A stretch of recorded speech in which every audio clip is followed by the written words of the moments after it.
बहुत धन्यवाद। इस कार्यक्रम की अध्यक्षता कर रहे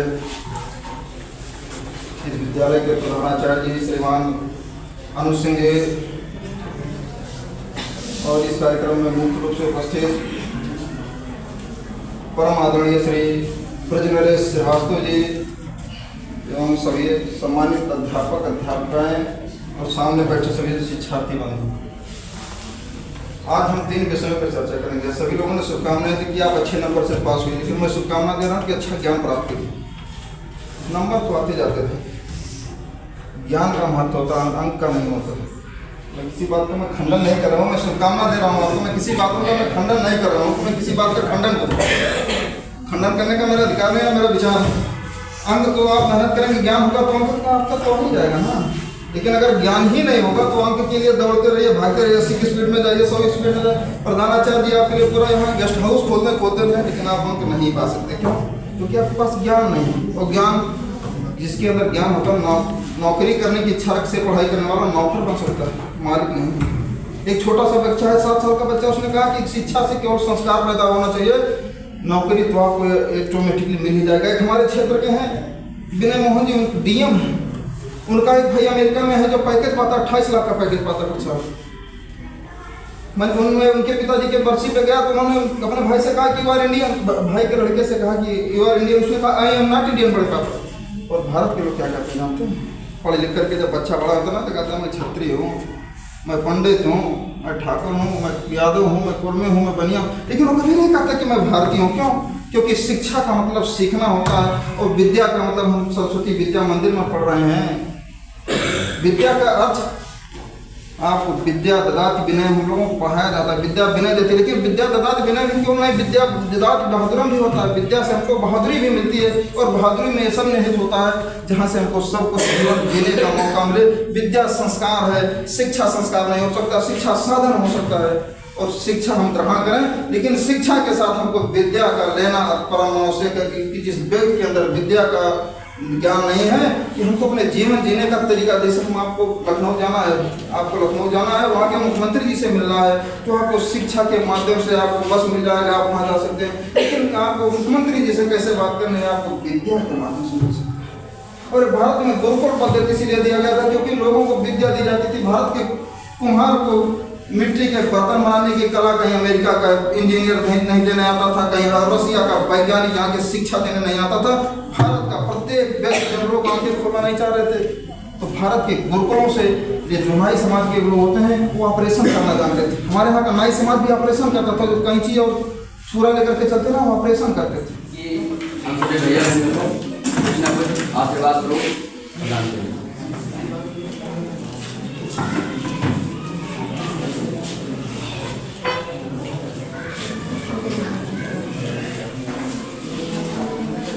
आदरणीय प्रधानाचार्य जी, दीदी जी, गुरु जी, प्रचारक जी, भैया को बैठे हुए हैं, सबको हमारा नमन। हमारे साथियों, भैया आचार्य जी लोग, सबको हमारा नमन।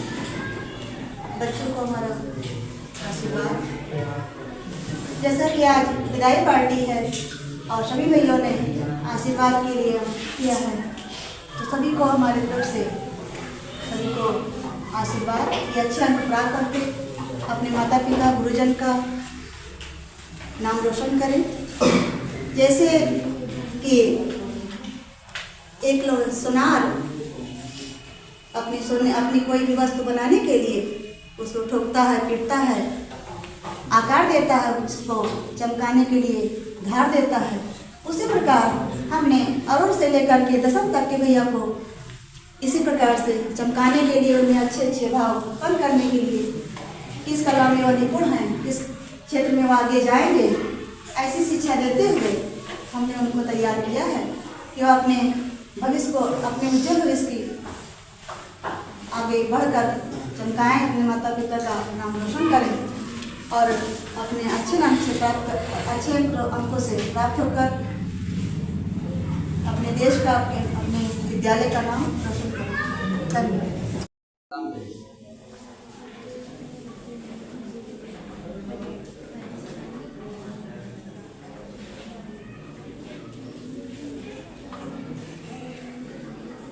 जी, दीदी जी एवं यहाँ पर उपस्थित सभी आचार्य बहन और सभी भैया बहन, आपको नमस्ते। आज जैसा कि हम सब लोग जानते हैं कि विदाई आप लोग आज आशीर्वाद समारोह है, इसके अवसर पर आप लोग कुछ आशीर्वाद लोग प्रेरणा प्रदान करें।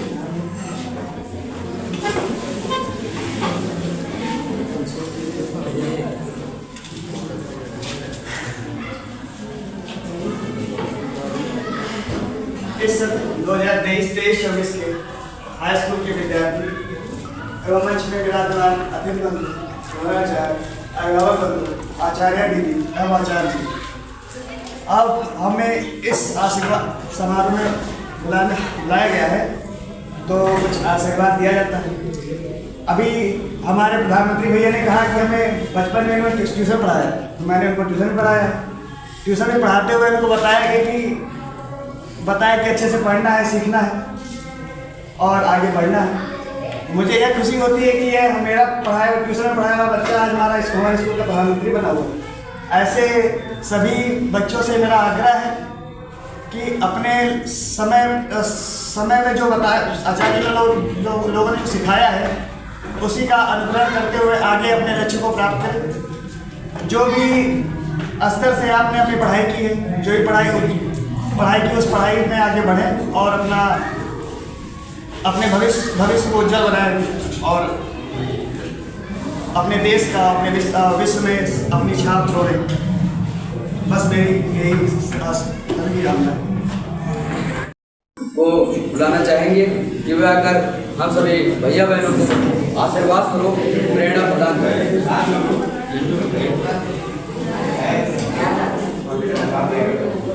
एक बार सभी लोग बोलेंगे, हर हर महादेव, हर हर महादेव, हर महादेव, हर महादेव, हर महादेव, हर महादेव। मंच पर आसीन श्रीमान अनिल जी और बड़े देश कीर्ति हीरे को आचार्य जी ने छुपा रखा था, श्रीमती स्वाति सिंह जी, जिनका संबोधन मंच से सुनने को मिला। स्वाति सिंह नाम बड़ा क्रांतिकारी नाम है। उत्तर प्रदेश की राजनीति में अगर आप जाएंगे तो एक स्वाति सिंह उस मंच पर बोल करके पूरे समाज को प्रकाशित करने वाले आचार्य बंधु, आचार्य जी, सम्मुख उपस्थित प्रिय भैया बहनों,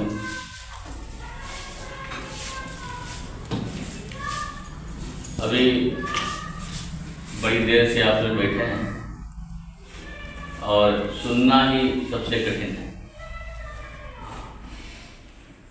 तो सुनना सीख गए हैं आप तो यह हम सबकी सफलता है। आप ठीक से सुन रहे हैं, ये अच्छी बात है। सबसे पहले शिक्षा जो प्रारंभ होती है सुनना ही सीखते हैं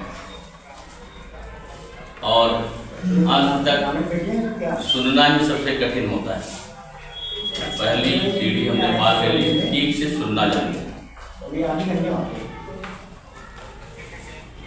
विद्यार्थी अपने जब बोल रहे थे तो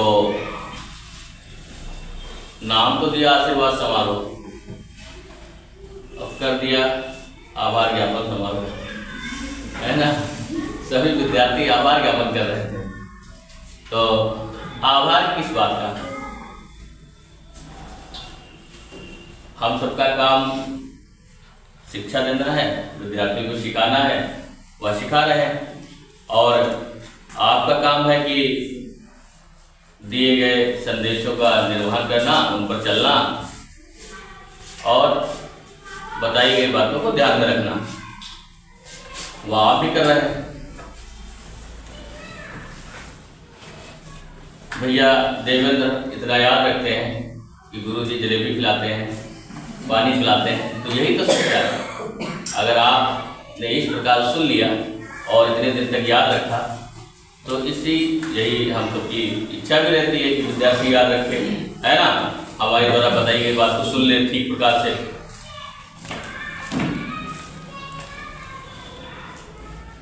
आप सबके गांव में जाते हैं, आप एक बार में ही बात मान लेते हैं। भैया देवेंद्र अब पढ़ने में कहीं कमज़ोर रहे होंगे, बताते हैं शुरुआत में, लेकिन बाद में ठीक हो गए और मार भी पड़ी इनको। उसके बाद भी घर जाओ तो बड़ा स्वागत सम्मान करते हैं, है ना। तुरंत ही दौड़ के प्रणाम करते हैं, मिलते हैं और मम्मी को बताते हैं कि आचार्य को चाय नहीं पिलाना है, आचार्य को कुछ बना के खिलाना है, बिस्कुट भी नहीं खिलाना है। तो यही तो आप संदेश लेके हमारा जा रहे थे, यही तो शिक्षा है पीछे। अभी एक गांव में गए थे, हम थे, मनीष जी थे, तो रात्रि का समय था, ज़्यादा समय हो गया था, हमें लग रहा था कि 8:30 या 9 बज रहा होगा। और अधिकतर हम देखते हैं कहीं कोई किसी का अध्यापक निकलता है तो भैया लोग भाग जाते हैं और छुप जाते हैं, कहीं मिलने का प्रयास नहीं करते हैं। तो हम निकल रहे थे तो वहाँ कोई शादी बारात कुछ थी, तो बड़ी तेज से गुरुजी आवाज़ आई, तो हमको लगा किसी ने हमको आवाज़ दी, लेकिन फिर भी हम निकलते जा रहे थे। बहुत वो दौड़ते हुए आ रहा और इस स्पीड से हमारे मोटरसाइकिल की, तो हमने पीछे देखा तो रोका, तो पता चला वो शादी में 2 छात्रों की नज़र पड़ गई हम दोनों लोगों पर, और वो दौड़ के आए, हमको मिले और दौड़ के ले गए फिर अपने घर। हमने कहा नहीं, यहाँ शादी बारात में आए हो, यहाँ तो अभी भोजन हो रहा होगा। कहीं नहीं, कोई बात नहीं गुरुजी, बाद में लौट के करेंगे। हम लोग बचपन में होते हैं तो हम लोग भी थे, तो शादी बारातों में जाने का बड़ा शौक होता था, लोग नहीं ले जाते थे। अब सपोज करिए कितना छोटा विद्यार्थी वहाँ से दौड़ के आ रहा है, हमको अपने घर ले जा रहा है उस बारात का आनंद छोड़कर। क्यों? तो यही तो सच्ची सेवा है गुरु की। फिर भी हम सबका कर्तव्य है कि निरंतर सिखाते रहना। और एक बात, आभार ज्ञापन का कोई मतलब नहीं है, आभार ज्ञापित नहीं करना चाहिए आपको। आप इस विद्यालय के छात्र हैं, अभी आपके पास दायित्व प्रधानमंत्री का है, न्यायाधीश का है ना, और कहीं उद्यान प्रमुख का होगा, कहीं कुछ होगा, कहीं सामान्य विद्यार्थी का दायित्व होगा आपके पास। आगे चलने के बाद आपके ऊपर एक विद्यालय के हितधारक का दायित्व हो जाएगा, आप विद्यालय के हितधारक हो जाएंगे, इसके हितों की चिंता करेंगे, तब आपका और दायित्व बढ़ जाता है। और जब उन दायित्वों की आप पूर्ति करेंगे तब हमको आपका आभार ज्ञापन करना होगा, हमको आपका आभार ज्ञापन उस समय करना चाहिए।